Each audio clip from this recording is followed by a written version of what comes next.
So hello বন্ধুরা, তোমরা কেমন আছো? আজকে আমি একটা হোলির ছবি করতে চলেছি ওয়াটার কালারের মাধ্যমে। তো দেখা যাক কেমন হয় সেই ছবিটা। তো ফার্স্টে আমি এখানে স্যালোটেপ দিয়ে চারিদিকে বর্ডার লাইন দিলাম, তারপর জল দিয়ে পুরো পেজটাকে আমি ভিজিয়ে দেবো। দেন সব রকমের কালার আমি পেজে দেবো।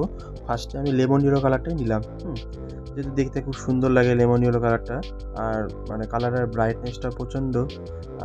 তো দেন ক্যাম্বো ঝিউটাও সেকেন্ড লেয়ার দিচ্ছি সাইড থেকে, ওটাকেও ধীরে ধীরে আস্তে আস্তে মিশিয়ে দিচ্ছি।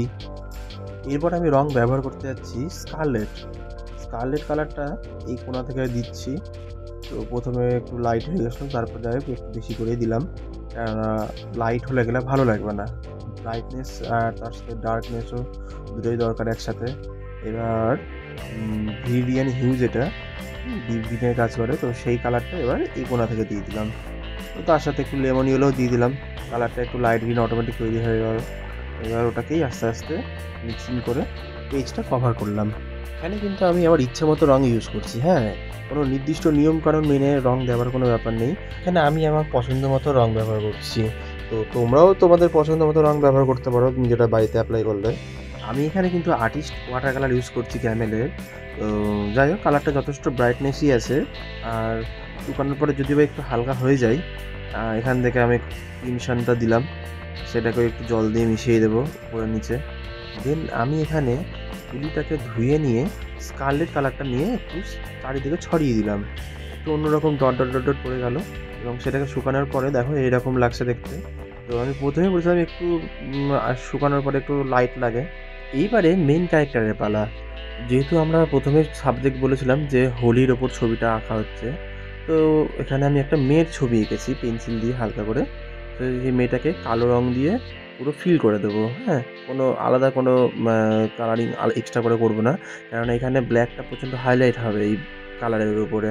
আর আমি নিচে কালারটাকে একটু দেখি অন্যরকম করার চেষ্টা করব। প্রথমে আমি ব্ল্যাক দিয়ে হাত, মুখ, বডিটা পুরোটা ব্ল্যাক করে দিচ্ছি, আর দেন প্লেটটাকেও করে নিলাম। কালো রঙটা করতে করতে আমি ভাবছি নিচের পাটাতে কী রঙ দেওয়া যায়।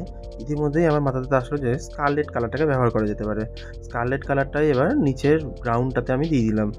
কোনো রকম কোনো শেডিং দিচ্ছি না, পুরো ফিল কালার করছি স্কারলেটটা দিয়েও, সেম যেমন ব্ল্যাকটা করেছিলাম।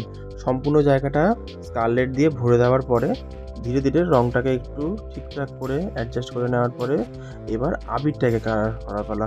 আবিরটা হয়ে যাওয়ার পরে আমি ভাবছি যে এবার গ্রাউন্ডটাতে কী করা যায়।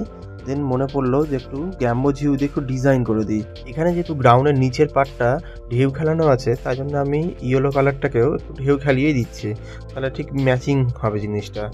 আর তার উপরে আমি ইয়েলো দিয়ে আবার একটা ডট ডট দিয়ে দিলাম, একটু দেখতেও সুন্দর লাগবে।